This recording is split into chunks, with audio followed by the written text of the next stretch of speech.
سوال علی بھائی، کیا سنت موقدہ اور غیر موقدہ کے پڑھنے میں کوئی فرق ہے؟ کوئی فرق نہیں ہے. موقدہ غیر موقدہ نوافل یہ تفریق فقہا کی ہے. قرآن و حدیث میں دو ہی ٹرم ہے، فرض عبادت اور نفلی عبادت. جو آپ نے ہمیشہ نفلی عبادت کی ہے اسے سنت موقدہ کہتے ہیں، تاکید کی گئی. وہ بخاری مسلم میں ہے، 4 زور سے پہلے، 2 زور کے بعد، 2 مغرب کے بعد، 2 عشاء کے بعد، 12. اور مسلم میں الفاظ ہے کہ جو یہ 12 رکھتے پڑے گا اللہ تعالیٰ جنت میں اس کے لیے محل بنائے گا. یہ بخاری میں بھی ہے اور مسلم میں تو آگے الفاظ ہیں. وہ تبا تابی کہتے ہیں جب سے میں نے تابی سے سنا میں نے 12 رکھتے نہیں چھوڑی. تابی کہتا ہے جب سے میں نے ام حبیبہ حضور کی بیوی سے سنا میں نے کبھی یہ رکھتے نہیں چھوڑی ہیں.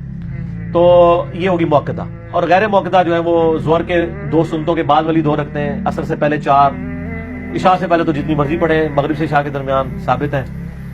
جمعہ والے دن بھی آپ جتنی مرضی پڑھیں، بخاری مسلم میں ثابت ہے. کوئی فرق نہیں ہے. حنفیوں نے وہ فرق بنایا ہوا ہے کہ وہ تیسری پھر سبحانک اللہ سے شروع کرنی ہے.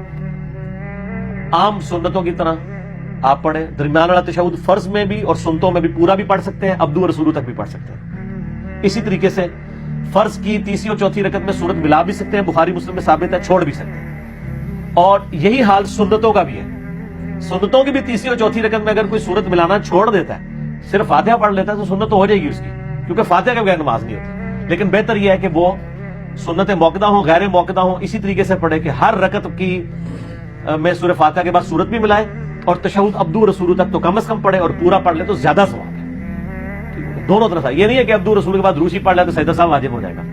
یہ کہانی سنی نہیں ہے نا آپ نے؟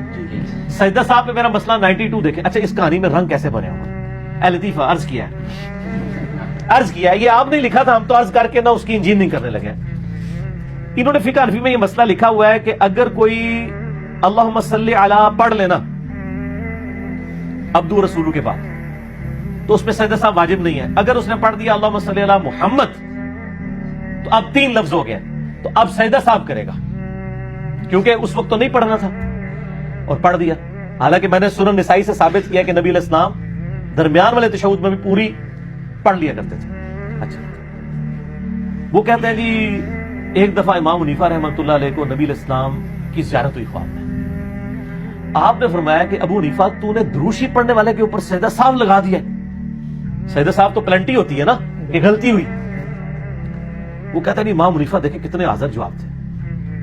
امام حنیفہ پہ جھوٹی باندھا ہوا ہے، یقیناً انہوں نے خواب نہیں دیکھا.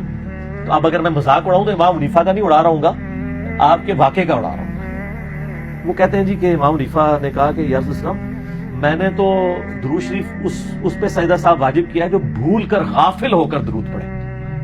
ہائے ہائے ہائے سر انجینئرنگ ہو چکی ہے طے کرنا، رک جاؤ. تو وہ چونکہ اس نے غافل ہو کے پڑھا ہے تو غافل ہونے کی سزا یہ ہے کہ سجدہ صاحب کرے.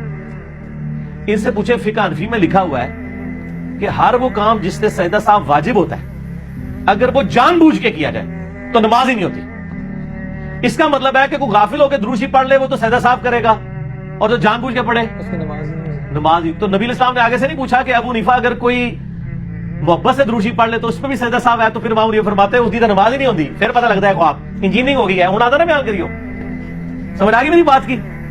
فقہ حنفی کا یہ پیٹ مسئلہ ہے کہ ہر وہ کام جس سے سجدہ صاحب واجب ہو جائے وہ تو ہوتا ہے بھولنے کے اوپر.